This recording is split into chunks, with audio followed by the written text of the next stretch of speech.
Sure. My name is Sam Robinson. I'm from Monroe, North Carolina, in Union County, just outside of Charlotte. My pronouns are he, him, his. And for a fun fact, I love music. I play 11 instruments and really love doing musical things in my free time.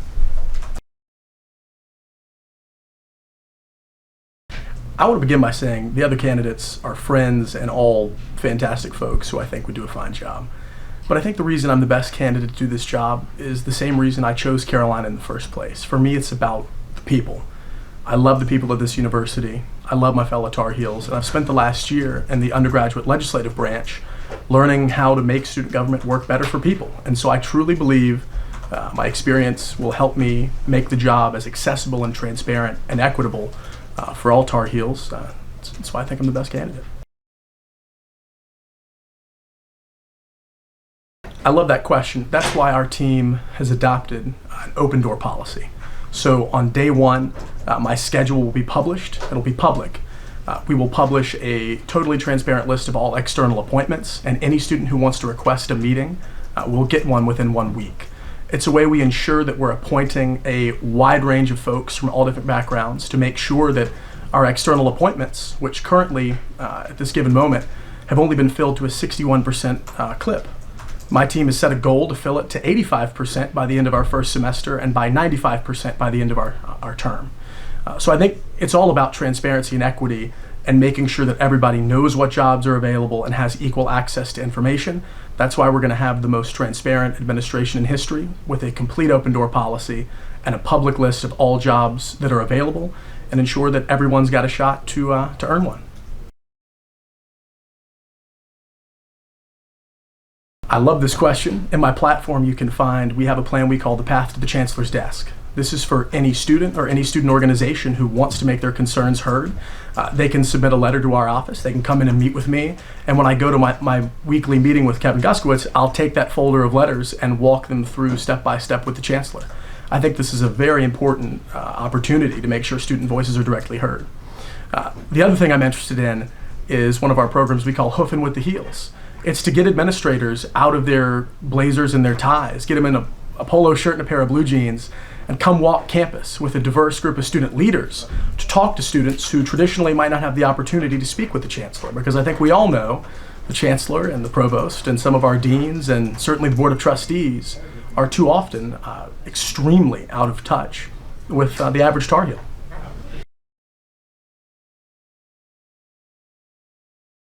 I think the fact that this university on a yearly basis pays fines to the federal government for not complying with the Americans with Disabilities Act, rather than spending the money to make sure our students have equal opportunity to be on this campus, is absurd.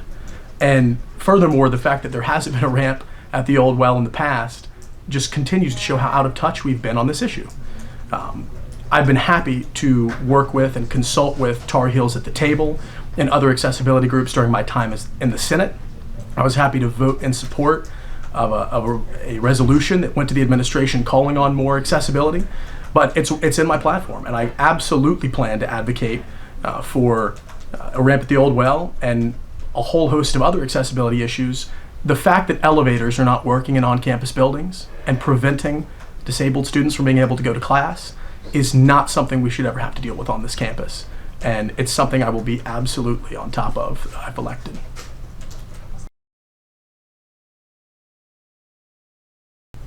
The mental health crisis of the past year has shown one thing for sure, and that is that our students are stepping up to fill voids left by the administration and by institutions.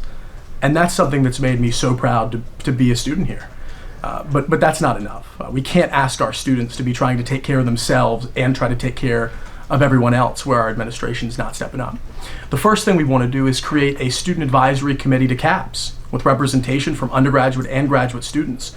So the folks in CAPS have direct student perspectives of what's working well and what's not. I was just working, I'm seated on the select committee on mental health within the undergraduate senate. 40% of our students aren't even sure where CAPS is located. And to be quite clear, until I went to CAPS the first time, I wasn't sure myself. So the messaging has got to improve. The Student Advisory Committee to CAPS will do that. The other thing that's instrumental here is making sure that mental health professionals are seated on curriculum committees. Because I've got two roommates, I asked them if I could share this before I came in here. They're both STEM majors. And they absolutely struggle more with their mental health than I do as a liberal arts major. There's direct correlations on this stuff regarding how rigorous some of our STEM courses are for students. So making sure that there's professionals on curriculum committees will be extremely important as well.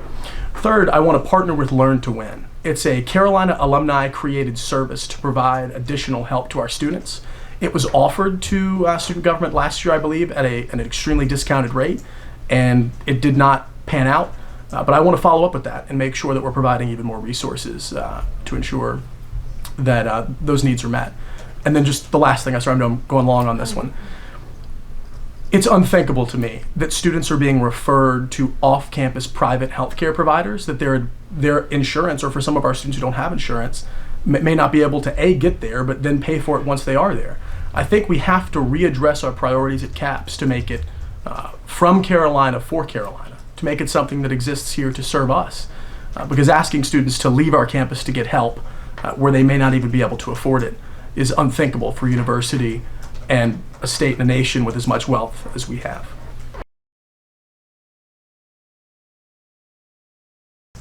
It's a great question.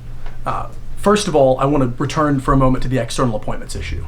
I think President Richards has been outstanding in terms of his advocacy and his votes on the Board of Trustees. I can't think of many ways I would differ. But I will say, thanks to COVID and thanks to some other issues of the pandemic, we have seen the external appointment rate fall to 61%. And so that's a missed opportunity for a student with a different experience to be seated on a commission or a committee or a board where they could advocate not only for themselves, but have an opportunity to represent our university. So I think that's so important, especially when we talk about things like the downtown partnership, like the student TV or the student radio advisory boards. There's so many examples where we have to have diverse student perspectives, or people are going to continue to think student government is as out of touch as it is, because for a long time it has been. Another aspect of this regards campus safety.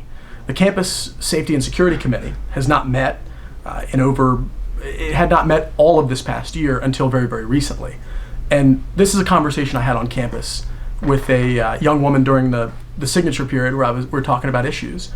You know, she talked about how she felt unsafe walking across this campus. And I have to tell you, as a privileged, tall, white male, there's not really any time I can walk around this campus and not feel safe. But for too many people, that's not the case. And so that's also why our administration wants to create a student advisory committee to the chief of police to talk about community policing and lobby the UNC Police Department to implement 8 Can't Wait. Because again, for too long, the UNC Police Department has not policed our students in a way that they've wanted to be policed. And there can be no such thing as successful community policing until the community consents to how they want to be policed. And I can tell you, student activists being assaulted at Board of Trustees meetings is not how this campus wants to be policed.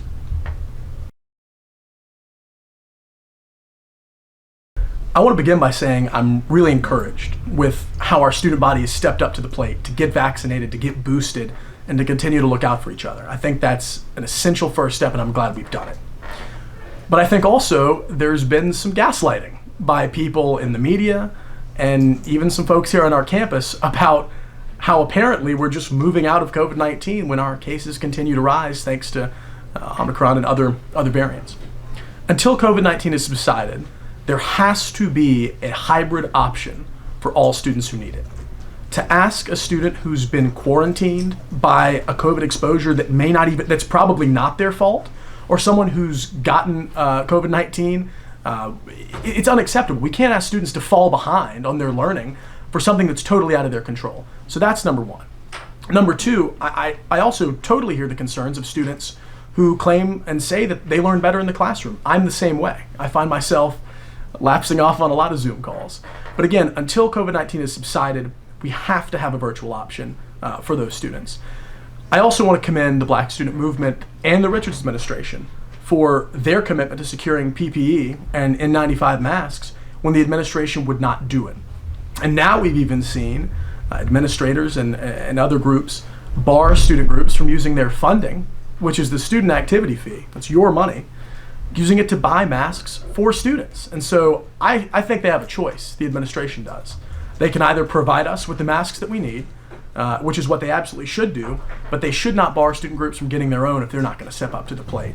But I can promise you, if elected, I will be a tireless advocate for getting the masks and the protective equipment we need to see this pandemic through.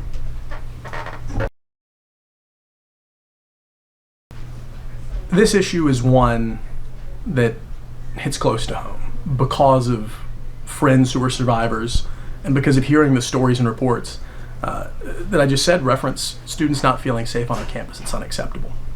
We must partner with institutions like Greek Life, with institutions like student government, and with individual student organizations to ensure that there are open conversations and trainings are mandatory to keep folks up to speed on what's going on.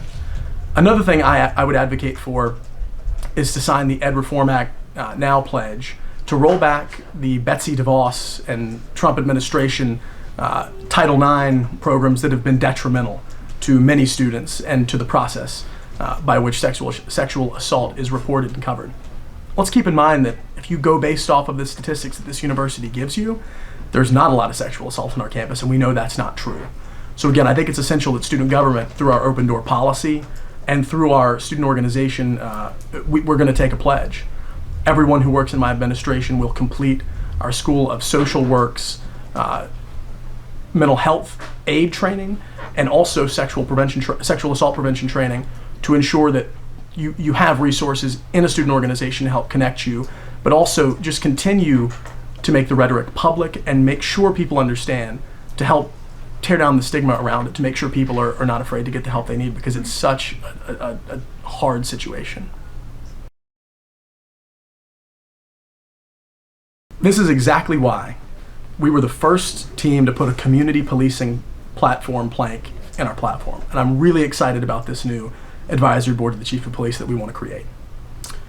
Community policing is the only successful way to police, and there is no possible way for community policing to happen until the community consents to how they wish to be policed. I think a first step, for too many, the UNC Police Department feels like an occupying force on campus.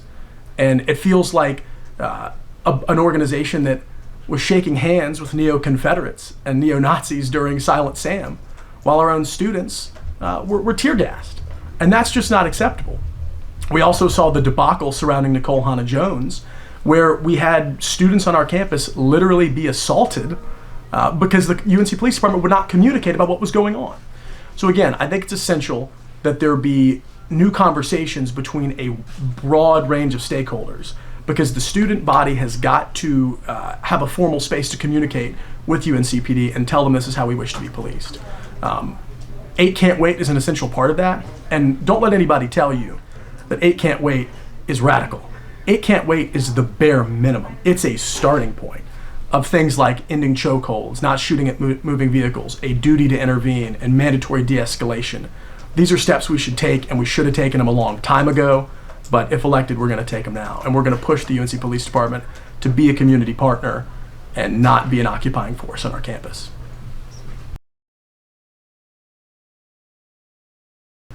So I love this question because a lot of folks, no fault of their own, we've had to talk about, we have shared governance here at Carolina. So you have undergraduate student government, you have graduate student government, the Joint Governance Council presides over both, and the student body president, ultimately, their main job is to advocate and represent to the Board of Trustees. The rest of that job is actually left to the undergraduate president who's running undergraduate student government. So that's been a first step in some of these conversations. The first thing I want to do, day one, is make student government transparent and open. And that is literally a culture shift we can define on day one, with our open door policy, with publishing external appointments, and with letting students know this is a place for you to come, to ask questions, to be involved. We want to hear your points of view. Now, I also would invite anyone watching this video or reading this in the Daily Tar Heel to take a look on our website, sanfordunc.com, at our implementation guide, our action plan. These are not just abstract plans that we've sat around and thought of cool stuff. These are things we can do. Things like start a Department of Environmental Affairs to make sure that there's a place in student government to run point to support all of our environmental groups. To do things like start a Department of Registered Student Organization outreach to make sure that student organizations have a place they can come and ask questions about funding, about how they get the money that, again, is theirs. It's paid in the student fee. We also have an RSO Catalyst office, which is designed to help registered student organizations partner. For example, if a cultural organization wanted to partner with a voting rights organization and do a voter drive, this would be a place to create that kind of partnership. Again, student government is as transparent and as actionable as you make it. And on top of all of the advocacy that I want to do, which is continuing in the vein and the role that President Richards has started, I think my time in the Senate has helped me understand the legislative process and understand how to get things done. There's not going to be any on-the-job training. I'm ready to get started with actionable steps on day one.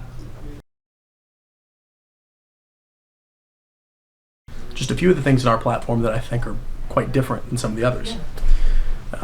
We're proud to have a broad platform plank talking about how we support our veteran students. This is very important to me. Members of my family are veterans.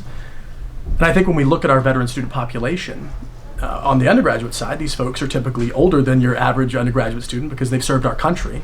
But they also have children and mortgages and car payments, and they have a very different experience than undergraduate students. So we want to partner with several veteran support groups and create our own office within student government to support those folks, because traditionally they've not had a lot of representation or support in student government, and folks who serve our country I think absolutely should. Again, we're the only folks who want to create a Department of Environmental Affairs, unless somebody's added that in the past couple of days, which they may have. Again, it's important. The environment is stuff we can do right here. Take, for example, the issue of how people commute to campus. We've got to have somebody advocating for buses.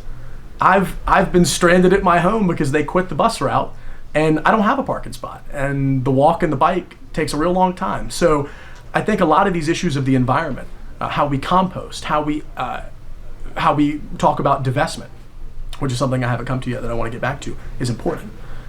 My first act on the Board of Trustees, I want to motion for the Board of Trustees to direct the management company of our endowment to divest from non-renewable energy on day one. And there's two reasons this is important. Number one, we lose about 30 cents of every dollar. And so hopefully to some of the real rich folks sitting on the Board of Trustees, that money will talk. But more importantly, it's just the right thing to do. We can also work with the Green Source program within Duke Energy to negotiate what kind of energy we want to receive. Currently, the cogeneration plant provides 1/3 of the energy the university requires, while Duke Energy, we buy the other 2/3. We're not your normal household here at Carolina. We use a little more energy.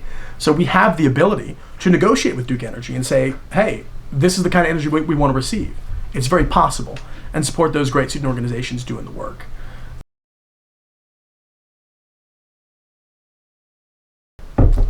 I'm a classic Leo in a lot of ways. A lot of folks tell me that's not hard to see, but for better or for worse, I am indeed a Leo.